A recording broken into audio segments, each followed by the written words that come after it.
about this team that you two have built together? That's a good word. We're really great teammates, and we also have a lot of fun together. Hayek, Jennifer Lopez, Sofia Vergara, they really embrace their culture.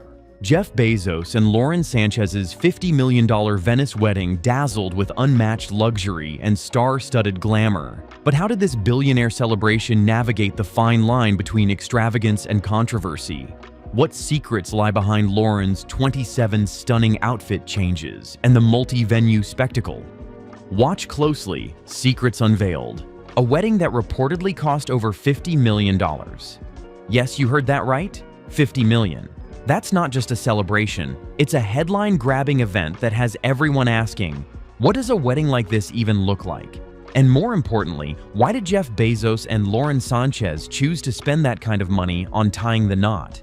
Jeff Bezos, the Amazon founder, one of the richest people on the planet, and Lauren Sanchez, a media personality with her star power, have been a power couple for years. Their relationship has been in the spotlight, but this wedding, it took things to a whole new level of luxury, secrecy, and yes, controversy. Now, before you think about a typical lavish wedding, think about it on a bigger scale. Think private islands, historic cathedrals, dozens of private jets, mega yachts, and a guest list packed with Hollywood A-listers and royalty. But the ceremony in Venice was symbolic, not legally binding. That means the real legal marriage likely happened somewhere else, probably Florida, before this grand event. So why go through all this trouble for a symbolic wedding? What's the story behind secrecy and extravagance? And how did the city of Venice react to this billionaire takeover? The answers are as fascinating as the event. Now talk about the setting, because Venice isn't just any city. It's a living, breathing piece of history. Think of saying your vows on the island of San Giorgio Maggiore, with its stunning basilica overlooking the Venetian lagoon. This place is straight out of a Renaissance painting, and it sets the tone perfectly for what was described as an intimate but incredibly luxurious ceremony. But the wedding wasn't confined to just one spot. The celebration sprawled across multiple iconic Venetian landmarks. Pre-wedding events took place at Madonna dell'Orto and a secret venue called San Alvisi, adding layers of mystery and exclusivity. And for the grand after-party, the couple chose the Arsenale, a historic naval complex, which also helped with security concerns. Speaking of security, this wasn't your average wedding. Over 90 private jets flew guests into Venice, while mega yachts docked nearby to accommodate VIP arrivals. The logistics alone must have been a nightmare. Traffic bans, bodyguards, and phone-free ceremonies ensured that the event stayed private and exclusive. Guests stayed at the ultra-luxurious A-Man Hotel, where rooms start at $4,500 a night. So, from the venues to the accommodations, every detail screamed opulence. Venice is a city struggling with over-tourism and gentrification. So, while this wedding brought a boost to the local economy, with about 80% of the wedding items sourced locally, it also sparked a lot of debate about what such displays of wealth mean for the city's future. Who showed up to this once-in-a-lifetime event? The guest list was a dazzling mix of Hollywood royalty, business moguls, and even political figures. Think of it as a who's who of the global elite. You had the Kardashians, Kim, Khloe, and Kris Jenner, adding their unmistakable star power. Oprah Winfrey and her close friend Gayle King were there, bringing a touch of media royalty. Then there were Hollywood heavyweights like Leonardo DiCaprio, Tom Brady, and Orlando Bloom, all rubbing shoulders in one of the most exclusive parties of the year. But it wasn't just entertainment stars. Queen Rania of Jordan made an appearance, alongside Bill Gates and his girlfriend.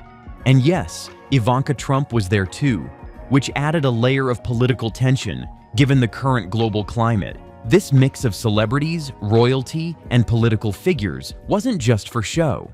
It reflected the complex world of billionaire culture, where business, politics, and entertainment intersect in unexpected ways. And with such a diverse crowd, you can visualize the conversations, and maybe even some behind-the-scenes drama that unfolded. If you thought the venues and guests were impressive, wait until you hear about Lauren Sanchez's wardrobe. Over the multi-day celebration, she wore a staggering 27 different outfits. Yes, 27. That's more outfit changes than most people have in a lifetime.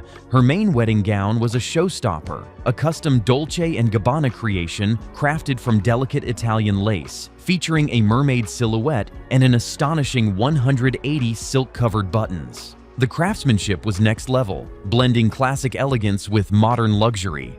But that was just the beginning. Lauren's other outfits came from fashion powerhouses like Schiaparelli, Oscar de la Renta, and Atelier Versace. Each look was carefully curated to match the event's opulence and the different venues. And the jewelry? Equally spectacular. She wore earrings from Dolce Alta Gioielleria, known for their exquisite designs. But the most touching detail was her something blue, a keepsake from Blue Origin, Jeff Bezos' space company.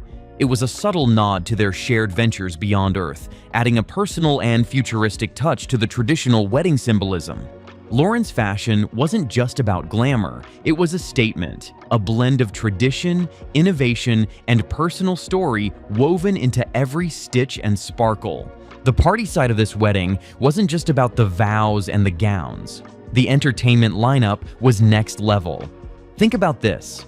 Matteo Bocelli, yes, the son of Andrea Bocelli, serenading the couple with the timeless classic Can't Help Falling in Love. It wasn't just a performance, it was a moment that blended elegance with raw emotion, setting the perfect tone for the ceremony. But the night didn't stop there. The after-party was a full-on celebration featuring none other than Usher, who brought the energy up several notches. Alongside him was DJ Cassidy, spinning tracks that kept the vibe electric and the dance floor alive. It was a mix of classic romance and modern party energy, a perfect reflection of the couple's style. And the food? Oh, the food was a whole experience on its own. Forget ordinary catering. Guests enjoyed live Neapolitan pizza made right before their eyes by a top chef. Think about the aroma, the sizzling sound, and the fresh taste of authentic Italian pizza, all while surrounded by Venice's breathtaking views. It was a feast for the senses. To top it all off, every guest received custom goodie bags filled with Venetian gifts and luxury slippers from Amazon. These weren't your average party favors. They were carefully curated mementos that combined local culture with high-end comfort. It was clear from the start, this wedding was about creating unforgettable experiences, not just ticking boxes. Now, if you think a wedding this big would be an open book on social media, think again. Privacy was non-negotiable. Guests had to surrender their phones during major events. Yes, no sneaky Instagram stories or TikTok clips. The ceremony was designed to be intimate and private, focusing on the couple and their closest circle without the distraction of flashing cameras. Security was tight, with a team of 10 bodyguards and traffic bans around the venues. This wasn't just about keeping paparazzi out. It was about creating a bubble of exclusivity and safety in one of the world's most crowded cities. But here's where it gets even more interesting. The wedding in Venice was symbolic, not legally binding. The real legal marriage probably happened in Florida, but the couple wanted this grand Venetian event to be a meaningful celebration for themselves and their guests. Behind the scenes, Bezos' legal team played a major role. The prenuptial agreement was heavily negotiated, understandable given Bezos' staggering $220 billion net worth. Lawyers delayed the wedding until every legal term was finalized, showing that even in fairy tale weddings, business and legal realities can't be ignored. Of course, not everyone was thrilled about this billionaire spectacle. Activists and locals voiced strong opposition, turning the wedding into a lightning rod for protests. Greenpeace and groups like the No Space for Bezos Committee made their presence felt with inflatable crocodiles, Bezos mannequins, and banners calling out climate hypocrisy. The main criticism? The environmental impact. Over 90 private jets and mega yachts for a single event raised serious questions about climate responsibility. For a couple so high profile, this wasn't just a party, it was a statement that many saw as tone-deaf in a world facing urgent climate challenges. So, what can we take away from all this? At its core, this wedding was a dazzling display of wealth, privacy, and power. But it also highlighted some deeper societal questions. Luxury and exclusivity came with a price, not just financially, but socially and environmentally. The strict privacy rules and symbolic ceremony showed a desire to control the narrative and protect personal moments. But the public backlash revealed that in today's world, no event exists in a vacuum. This wedding is a microcosm of billionaire culture itself, a blend of extraordinary privilege, meticulous planning, and unavoidable scrutiny. It forces us to ask, how do the ultra-rich balance personal freedom and public responsibility, and what does their lifestyle say about the world we live in? So, what do you think? Was this wedding a dazzling fairy tale, or a symbol of growing inequality and environmental recklessness? Comments below, smash that like button, subscribe for more insider looks into the lives of the ultra-rich. Because when it comes to billionaire lifestyles, the truth is always more fascinating and complicated than it seems.